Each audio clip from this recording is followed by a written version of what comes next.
Houston Texans, Houston Rockets, Houston Dynamo, Houston everything, Houston born and raised, H-Town rebel, Space Cadet Sports. Ladies and gentlemen, boys and girls, children of all ages, folks of all stripes, and distinguished guests, put your hands together for the Space Cadet Sports Podcast. Houston, we have Paul Salazar Jr. Hey y'all, welcome back to the Space Cadet Sports Podcast, your Houston sports podcast for diehard Houston sports fans.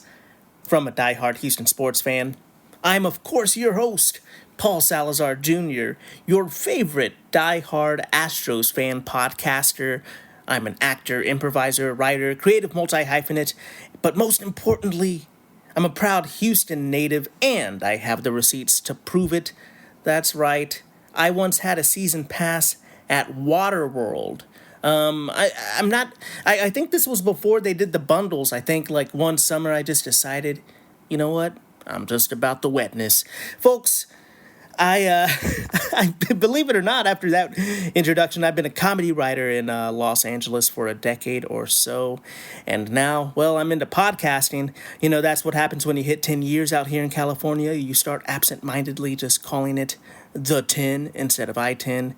And the governor shows up and just gives you podcast equipment, and you get to start your podcast. Welcome to said podcast. Space Cadet Sports was started as a passion project because most media is infuriating as a diehard, long-term fan of your Houston sports teams. Here we aren't doom and gloom casual Houston fans, or worse, the national media haters. We love our teams and root them on, but we also try to discuss the ins and outs of our teams without too much homerism. Keyword, of course, here is try. I'd like to welcome all returning listeners and have a special welcome to all you new listeners out there to what my brother calls the Paul Broadpod Ball Blog. Hey, brother. Shout out to my brothers. Shout out to Arrested Development fans. And, of course, a shout out to anybody who's been to the blog at spacecadetsports.substack.com, where you have been able to experience the full blog experience, or the full blog experience, depending on your interpretation of my pronunciation there. We didn't even get to your introduction yet, Carla. I said we were going to record the intro faster than we've ever done it before, and Carla took that seriously. She jumped her cue. But folks, as always, we are recording this transmission from sunny Los Angeles, where I am joined, as always, by my co-host and co-producer, The Roz. To my Frasier, Carla the dog is here with me. Listeners of the podcast know that, she may get on mic from time to time. She's got the hot takes on this podcast, where I've got the cool takes to help calm you down in this uncertain world, folks. Today on this episode, we are going to talk about the All-Star game ending, I should say, in a win, but 6-6 with the that home run derby ending. But I thought it was fun. We'll ask what you guys thought. We're also going to talk about your Houston Astros limping to the All-Star break. It has been a tough one since the Astros swept the Dodgers. We were riding on that high. Some fans might not have even noticed that it was a tough couple of series to end the first half of the season there. So we'll talk about that, and we'll look ahead to see what series starts tomorrow. It's an AL West division series against the Seattle Mariners, so let's get to that, folks. But before we completely do, of course, I would like to wish a good day, mates, to all of our Australian listeners out there. When this podcast first started, we like to brag, folks, on this podcast. I might not be a sports journalist, I might not be a statistician, but I am a comedian, so I like to brag that when this podcast first launched, it was right outside the top 100 of baseball podcasts in Australia. So we like to shout out our Australian listeners on the podcast. We wish them a good day, mates. To all the Houston hustlers and Australians listening to this podcast. But folks, let's get to it. Let's talk about the All-Star game ending in 6-6 tie and getting to the unprecedented Derby ending. This is an Astros podcast. Every now and then we do want to talk about the big stories. We want to talk about the things that people want to talk about. We have to do a little bit of fan service to the sports fans out there. I do think that, this home run derby ending had caught a lot of people off guard in, what is an exhibition game. This is primarily an exhibition game. I think a lot of people get worked up about the All-Star game. I guess in terms of the fandom, I think it gets a little weird, but of course, that's what fanatics do. Here on this podcast, if you're new to the podcast, we like to try to, life is crazy enough as it is. There are so many battles that we have to go out there and fight on a day-to-day basis. Here at the podcast, we try to help you stay reasonable and sane in this ever-angering world. So there's sometimes that I say, hey, is this a thing that we should be angry about? And that's, if I have a catchphrase on the show, it is calmate. So, or just around the All-Star game in general, I would just like to hit y'all with a calmate. I do think there are things that we should, of course, that are upsetting. There are things that change that we may not like. But to me, the All-Star game has just always been an exhibition game, and we get worked up about it, like, this player isn't playing in the All-Star game, people paid their hard-earned money to go see this game, and it's just really not competitive, or or some people are like, why try to even make it competitive whatsoever? There's just so many things to get upset about in this world that I guess for me, the All-Star game is just supposed to be fun. And I thought this one was. I thought,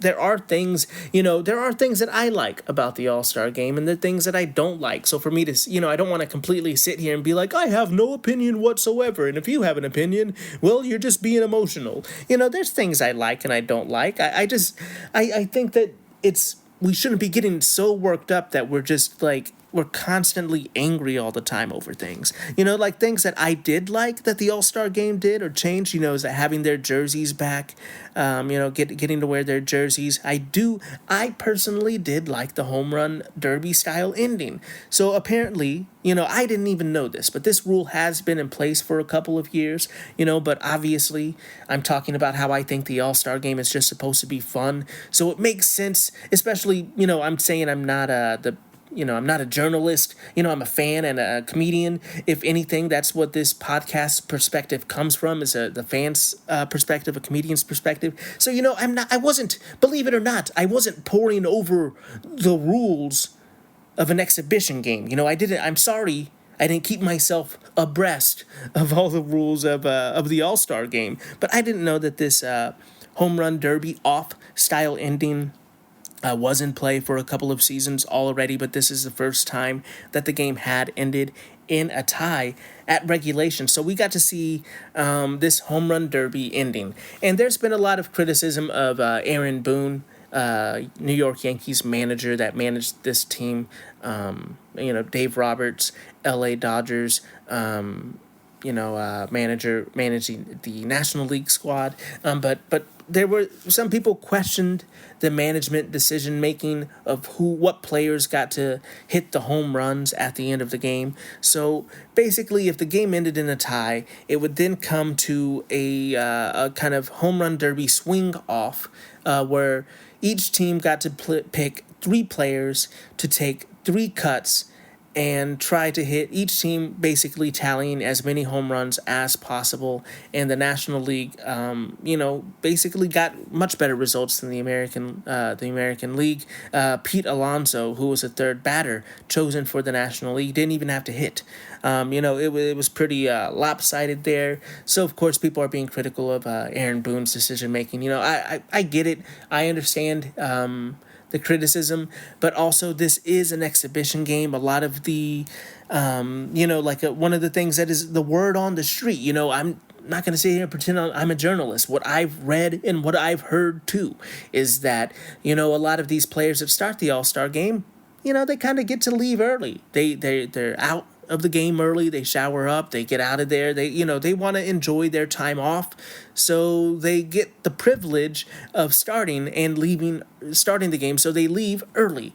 I'm not going to sit here and say whether that's wrong or right. I think if I was one of the players, I'd probably, if I didn't have to hang out the whole game, I'd probably be like, yeah, I'm going to go chill. If it isn't a stipulation for them to do that. Whereas there are other players that probably, they don't get to do this too frequently, or they just really enjoy the festivities of it, so they spend the whole game there. I think it's a personal choice, and if the league gives them the personal choice, I'm not going to sit here and legislate what players are good and bad based off of that choice. But, I do think that played into the decision making of what players were going to be available at the end of the game. And apparently you were supposed to pick these players before the game started, but there was language that maybe one of the players just learned at the end of the game that he was one of those players. So I really, look, I don't know. This is a silly game. This is supposed to be fun. So, we'll get the journalists on it here at Space Cadet Sports, which I guess are my brothers. I'll ask them to Google it and skip the AI results and actually do the work. No, I truly don't know. But I do think, at the end of the day, these podcasts, these blogs, they need clicks, so they're going to make a big deal about this if people are upset about it. I think that would probably be in my best interest to go after those clicks. But I think it's just a little much ado about nothing. To quote Willie Shakes, my good friend, I just think that it's an exhibition game. Obviously going forward, I do think that they should try to improve the product. So, take the good, leave the bad. Obviously, I'm not saying don't have any reflection, don't listen to the fans. I'm just saying that it seems like that people are reasonably, saying, hey, we should make some changes. But it seems like on social media, it's just becoming a bigger deal than maybe it is, and maybe that's just influencers and people doing that for clicks. That happens from time to time, where we're told that there's outrage about it when we're like, oh, there's outrage about it. So anyway, the All-Star game, I did think it was fun. I think that the home run derby off at the end should continue. I thought it was a lot of fun. It kind of almost reminded me of a shootout in soccer, to the people that are wringing their hands and saying, but think of the children. What if they bring this to the real games, and the real games end in a home run derby off like this? Then what will that do to the stats? What will that do? I understand. You care about the purity of the game. I think I'm on record as being someone that's saying, I of course, I don't want the game to change too drastically, but I'm reasonable here. There's going to have to be changes made to this game to modernize it at some point. I'm not going to be one of those old men that's going to be, wagging my finger too much. I say a little bit of change is good. I don't think that they're looking to do this and implement this in the regular season. I'm not that worried about it. And, I guess if they did it, I'm still not that worried about it. I don't know. Maybe maybe that makes me a far left extremist in the baseball world. Look, please listen. For the AI doing the transcript of this, I meant in the baseball world. Please, these are the jokes, folks. These are the jokes. Maybe I'm a baseball progressive. Obviously, I don't think they're doing that anytime soon. I think it's a little bit of hand wringing, but we'll see if Rob Manfred comes out and says that we're looking at implementing this, then I'll obviously have to eat my words. I just don't think that's happening. But with that being said, we are going to take a quick break. On the other side of the break, we're going to talk some Astros baseball. We'll get to it, H-Town Hustlers. We'll talk about how the Astros ended their week before the All-Star game started, and we'll look ahead to see what the Astros have in store for them. Stay tuned, folks. Houston Astros, Houston Texans, Houston Rockets, Houston Dynamo, Houston everything, Houston, born and raised, H-Town Rebel, Space Cadet Sports. And we're back. Folks, welcome back to the Space Cadet Sports Podcast. I am your irreverent host, Paul Salazar Jr. But of course, you know that they tell you to reset these things. It's supposed to be common practice. They tell you to do this. Society tells you to reset the podcast. But who's tuning in mid podcast and is like, I wonder who this man is. Who logs into Spotify, sees my podcast, and is like, I'm gonna start this at minute 15. I don't know. Look, I'm just doing what they tell me, okay? I'm doing what my boss, co-producer Carla, tells me to do, and she says reset the podcast. Folks, let's get to it. Let's talk about your Houston Astros. We got to talk about the Astros sweeping the Dodgers. We were very excited about that. Like I said, it was a rough month for your boy out here in Los Angeles, with with the ICE kidnappings and everything. It's been really rough out here. I'm like, maybe I should lose the mustache.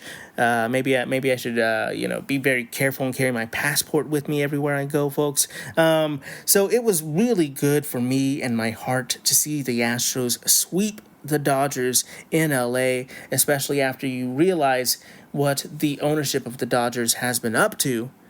But then it was absolutely heartbreaking to see the Astros get swept at home by the Cleveland Guardians. We talked about that Hunter Brown, Josh Hader tough game to watch. It was a tough one. Then the Astros were able to take a day off and reset, and then they went into the last series they had before the All-Star break, which was against the Texas Rags. Obviously, the South Oklahoma Rangers were able to take that series it was frustrating for me, obviously, to watch that series. All joking aside, the Rangers really brought it. They wanted to win this series. I hate to give him his props, but Adolis Garcia wanted to win this series. That team showed up. And the Astros, it's not that they didn't show up. It's not that I'm frustrated at them for not showing up. It was hard to watch because it truly felt like the Sugarland Space Cowboys versus the Texas Rangers. And the Astros just haven't had a lot of success with their health. I feel ad nauseum about injuries the last couple of seasons. I've talked ad nauseum about how I think people being too upset about the medical staff is a little much. I think it should be reevaluated. Perhaps there might be some people that need to go. There might be, but I'm not saying fire everybody, wholesale and everybody's got to go. I just think they've been unlucky. I think there's been a lot of injuries in baseball, and maybe league wide. That's also something to look into. Look into why it's happening league wide. Look into why it's happening so frequently on the Astros. And try to work towards better health for these players. I'm not trying to put on my tinfoil hat and say something about the Astros medical staff being absolutely garbage, but it has been tough. And in this series, it really felt like the Astros just were not healthy enough to have a full squad. In the first game, the Astros lost 3-7. Lance McCullers really had a rough day on the mound. Once again, the fans on Reddit, the X-Boys, and the Boomer AM radio fans have turned on our boy Lance McCullers Jr., Mr. Bury Me in the H. You know me, I've said it. I've been on record. I've said Lance McCullers Jr. is on this team trying to bounce back. They are trying to help get him back on his feet by the stellar rotation and the stellar top half of the rotation and the stellar bullpen carrying him. He just didn't have it in this game. It was a tough one. He was so close to getting out of some situations. He had some bad luck. He had a tough comebacker. I think I'm not the person who's on Reddit saying Lance McCullers Jr. needs to be out of the rotation. I think it's just been a lot tougher to see him, make these adjustments. than I was expecting. I was really hoping that he would be bouncing back by now. While I am a homer, while I love my Astros, I will be reasonable. I don't want to be too homery.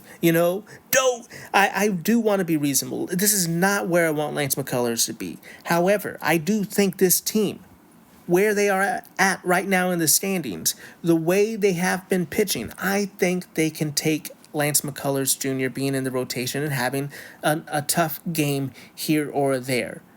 Now, obviously, if this goes into later in the season, if we're getting into fall and the AL West standings are really close, and we're looking at the postseason roster, and Lance McCullers Jr. is still kind of going through this Jekyll and Hyde thing where he's having trouble sometimes with the fastball, where he's just having some tough games, then we need to look at putting him at the back of the rotation and maybe figuring out if we're carrying him on playoff rosters. But this is getting so far ahead of ourselves. This is me saying if everything goes right, the Astros are able to carry Lance McCullers even if he has some struggles. But this team definitely needs to get healthy in order to do that.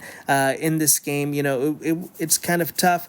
Bryce Matthews, the Astros' number one prospect, was able to play in this series against the Rangers. Unfortunately for Bryce Matthews, it was a tough series for him. I do not think that the Astros' plan for Bryce Matthews was to get him up for this series against the Rangers right before the All-Star break. I don't think that was his path to success, his road to the show.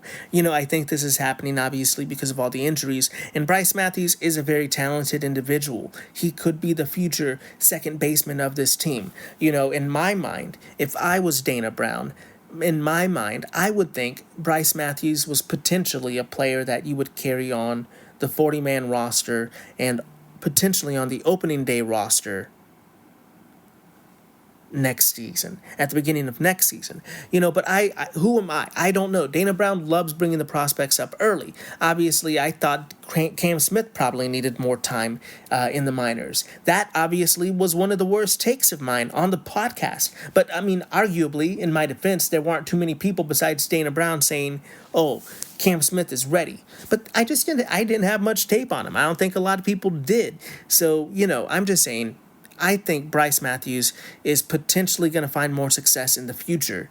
It was tough for him to find success in this series against the Rangers here. Bryce Matthews was pinch hit for in the second game of the series, which was tough to watch. But in the second game of the series, the Astros were able to hold off a sweep.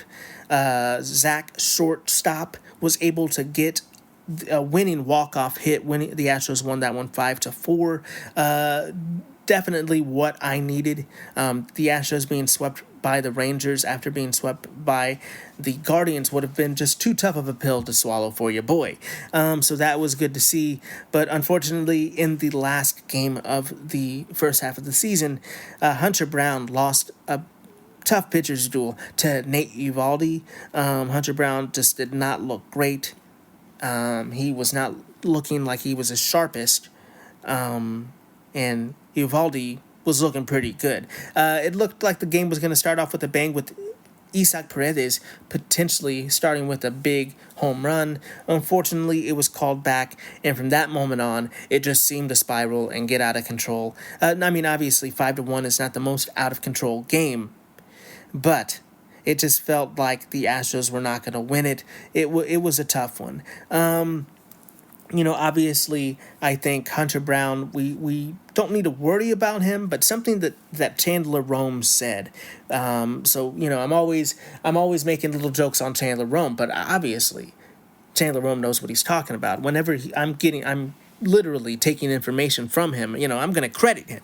Chandler Rome said something that he put on my radar was that Hunter Brown, only pitched something like 170 innings last season. He hasn't exactly had like a big ace season, so he might this might be a little bit of wear and tear. It might have been a long first half of the season for your boy Diesel. So with that being said, we're hoping that the Astros don't have to depend on Hunter Brown so much that they run him into the ground the second half of this season, folks. We're hoping for some more pitcher health because there are so many injured pitchers. There's so many injured players on this team. It's they really, we could sing Amy Winehouse's Rehab because they have so many players on rehab and will hopefully have players on rehab assignments so they can get back to full health and get this team back to where they need to be, which would honestly is not relying on so many players that you would think, you would think more would be in Sugarland, and that's not to discredit them in any kind of way. That's just saying maybe they didn't factor into being a big presence on the team this season. But looking forward, hoping that we don't have to rely on Hunter Brown so much. Let's look at the pitching matchups for tomorrow's series against the Seattle Mariners. The Astros go into the series number 1 in the AL West at 56-40. The Mariners are right there behind them at 51-45. Obviously, we'd like to win this series, especially after losing that series to the Rangers. We want to bounce back. We want to see this team succeed. The Astros are sending Brandon Walter to the mound. The left-handed pitcher has had good success this season, going 1-2 with a 3.98 ERA and 40 2/3 inning pitch with 40 strikeouts and a 1.01 WHIP. Brandon Walter has pitched very well, folks. So much so that when people are talking about trade rumors for the Houston Astros, Brandon Walter is high up on the list of players that potentially could be traded away because, people might be interested in a lefty pitcher that has had some success on the Houston Astros. The Astros have been known to kind of resurrect some pitchers, and maybe they have not had the success they've had on the Astros when they go elsewhere, but they still are able to find some success. So Brandon Walter, he's done pretty well. I like that he's in the rotation. I'm hopeful that the Astros can get a W behind him. The Mariners have not chosen a pitcher to start that game quite yet, so all of the Mariners pitchers are going to be TBD going forward in these lineups. In the second game of the series on July 19th, Lance McCullers Jr. will go to the mound for the Houston Astros. Obviously, we've talked about his Jekyll Hyde performances this season. He's definitely a competitor. He has what it takes. There are just some times where it looks like he's having trouble locating, or maybe there's just some other little tweak that he needs to make. I'm not a pitching coach, so I'm looking at him wondering what Lance we're kind of getting today. And look, folks, we love Lance McCullers Jr. here on this podcast. We stand Lance. So we're not going to take the Lance hate. We are rooting for him. We want him to do great in this start, and we're hoping he gets a W as well. In the third game, this is going to be the Sunday game. Framber Valdez, La Grasa will take the mound for the Houston Astros. Obviously, La Grasa has been pitching out of his mind, going 10-4 on the season with the 2.75 ERA and 121 innings pitched and 125 strikeouts and 1.12 WHIP. La Grasa is going to bring it. Folks, if this offense can find a way to score, if this offense can bring it, I really like these pitchers in this series, even though we don't know the Mariners pitchers. We know the Mariners are going to have great pitchers. We need the Houston Astros offense to remain consistent and really get some patient at-bats and get these starting pitchers out of getting them out early. Not that their bullpen is anything to scoff at, but just to kind of put the wear and tear on the bullpen early, put the wear and tear on the manager early, and kind of game it so the Astros' patient at-bats can get some success, because right now they're not exactly lighting it up consistently offensively. And that's going to do it for this transmission, Space Cadets. Thanks so much for listening to the podcast. Please like, rate, review, subscribe, share, bop it, kick it, skip it, smash all of those buttons for me. We are a small podcast and only go as far as our listenership takes us. We are supported by listeners like you. So please share with a Houston fan or Australian in your life and give us a 5-star rating wherever you listen to this podcast on. Check out the Substack at spacecadetsports.substack.com, where you get all the podcasts and most of the articles. Almost everything I do is not behind a paywall. It is available for free. You get that with just your email there in that field, or you can download the app and do it that way. Get notifications instead of emails on the Substack app. Search Space Cadet Sports.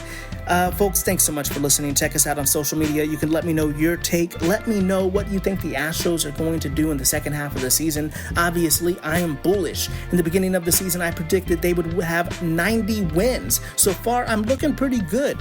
Even though I was looking pretty optimistic at the beginning, people were calling me a homer. Let me know what you think on social media at Space Cadet Sports on Instagram, or at spacecadetsports.bsky.social on Blue Sky, or you can call in and let me know your take on SpeakPipe. That's speakpipe.com/Space Cadet Sports. Folks, thanks so much for listening. If you like me, if you like my weirdo stylings, you can find me on social media making jokes, memes, art, podcasts, and so much more at Paul Salazar JR on all social media platforms. PaulSalazarJR.net, because I'm nothing but net, where you can find my other Substack. You can find merch like my Cam Smith aircraft carrier hat. You can support the podcast by going and getting that merch or subscribing on Substack. Thank you so much. Thanks for listening. Remember to be the best that you can be. Keep your head up, kid. And as always, vamos Houston.